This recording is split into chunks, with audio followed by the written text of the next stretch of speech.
Hello అండి, ఎలా ఉన్నారు? బాగున్నారా? మేము కూడా బాగున్నామండి. ఈ వీడియో వచ్చేసి మేము మదిలేటే స్వామికి వెళ్ళినప్పుడు తీసిందనమాట. నిన్న వీడియో ఆల్రెడీ పెట్టాను కదండి, మోపూరు భైరవ స్వామికని మా ఇంటి దేవునికి వెళ్ళామని. అప్పుడు ఉదయం ఇవన్నీ చూసుకొని అక్కడికి వెళ్ళిపోయాము. నిన్న వీడియో లెంత్ అవుతుంది కదా అని చెప్పేసి ఇది సపరేట్గా పెడుతున్నాను. మదిలేటే స్వామి టెంపుల్ వచ్చేసి ఎక్కడ ఉంటుందంటే బేతంచెర్ల దాటిన తర్వాత ఒక 10 కిలోమీటర్లకు వస్తుందండి. ఈ టెంపుల్ వచ్చేసి చాలా బాగుంది. ఇక్కడ కూడా ప్రశాంతంగా మేము వెళ్ళిన రోజు వెదర్ చాలా బాగుండిందండి. అసలు జర్నీ చాలా బాగా ఎంజాయ్ చేసాము. చాలా చల్లగా మంచిగా ఉంది. అసలు చాలా బాగా అనిపించింది నాకైతే. ఇలా వెదర్ కూల్గా ఉన్నప్పుడు మనం జర్నీ చేస్తే చాలా బాగుంటుంది కదండి. ఇది వచ్చేసి ఎంట్రన్స్ అండి మదిలేటే స్వామి. మేము ఫస్ట్ టైం వెళ్ళాము ఇక్కడికి. చాలా బాగుంది. చుట్టూరు కూడా ప్లేసెస్ వచ్చేసి సింపుల్గా ఉంది. బ్లాగ్ స్కిప్ చేయకుండా చూడండి, మీకు నచ్చుతుంది. ఇక్కడ చాలా లాంగ్ ఉందండి, అంటే అక్కడికి వెళ్ళడానికి వెహికల్స్ అయితే ఇటు వెళ్తాయి. మనం చాలా సైడ్లు ఉన్నాయి అన్నమాట. అంటే ఈ టెంపుల్కి వచ్చేసి 3 రూట్లు ఉన్నాయి. ఒకటి వెహికల్స్ వచ్చేది, తర్వాత ఒకటి మెట్ల ద్వారా వెళ్తారు, ఇంకొకటి వచ్చేసి స్వామికి మదిలేటే స్వామికి శనివారం రోజు సాటర్డే రోజు బాగా జరుగుతుందంట అండి. ఆటలు కూడా కోస్తారంట ఇక్కడ. అప్పుడు వచ్చేసి ఒక రూట్ నుంచి వస్తారు. మేమైతే ఇలా మెట్ల ద్వారా వెళ్ళాము. అక్కడ వరకు వెహికల్ వేసుకొచ్చి అక్కడ ఆపేసి ఇలా నడుచుకుంటూ వెళ్ళామండి. చాలా కొంచెం డౌన్గా ఉంటుందన్నమాట టెంపుల్.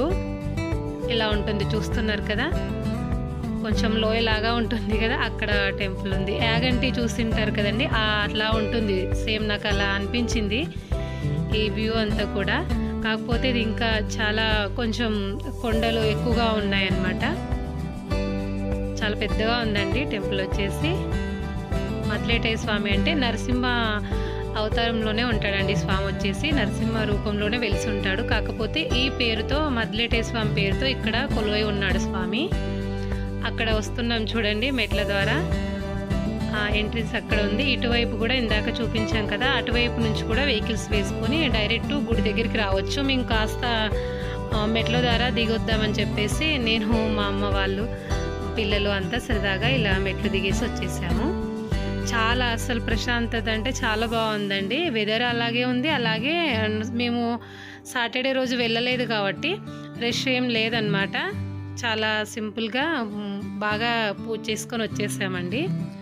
ఎక్కువ జనం కూడా లేరు. మేము సాటర్డే రోజు అయితే చాలా బాగా సందడిగా ఉంటుందంట ఇక్కడ వచ్చేసి. ఇక్కడ స్వామివారికి కాయ పువ్వులన్నీ తీసుకొని గుడి లోపలికి వెళ్తున్నాము. మైన్ టెంపుల్ వచ్చేసి అక్కడ గజస్తంభం ఉంది కదండి, ఆ గజస్తంభానికి ఎదురుగా ఉండే టెంపుల్లో స్వామి ఉంటాడు. పక్కన ఇంకా స్వాములు ఉన్నారు. అమ్మవారు ఉంది, మహాలక్ష్మమ్మ ఉందండి. ఇక్కడ వచ్చేసి ఈ కొండపైన స్వామివారి టెంపుల్ ఆపోజిట్లోన పాదం అంటండి. ఇక్కడ స్వామివారి పాదం అని చెప్తున్నారు. మేము అక్కడికి వెళ్ళలేదు. ఇంకా కాస్త వీడియో అలా షూట్ చేశారు మా వారు. లేట్ అయిపోతుంది, ఇంకా చాలా చూసుకోవాలని చెప్పేసి మేము పైకైతే ఎక్కలేదు. ఇక్కడ నుంచే చూసి దండం పెట్టుకున్నాము. ఇంకా ఇలా చూడండి ఎంత ప్లేస్ ఉందో, చూస్తున్నారు కదా.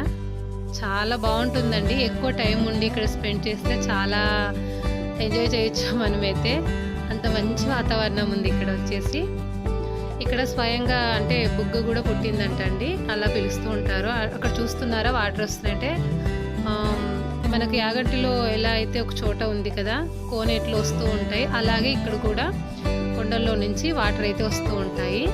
బుగ్గ అని పిలుస్తూ ఉంటారనమాట ఇక్కడ. అక్కడ చిన్న టెంపుల్ కూడా ఉందండి స్వామివారిది. ఇలా సింపుల్గా షూట్ చేశాను. ఇక్కడ వచ్చేసి మహాలక్ష్మమ్మ అని చెప్పాను కదండి, కుంకుమార్చన చేయించాము. అంత పూజారి మాతో చేయించాడు. చాలా బాగా అనిపించిందండి. వీడియో అయితే నచ్చింటే తప్పకుండా లైక్ చేయండి. మరో వీడియోలో మీ ముందుంటాను. బాయ్.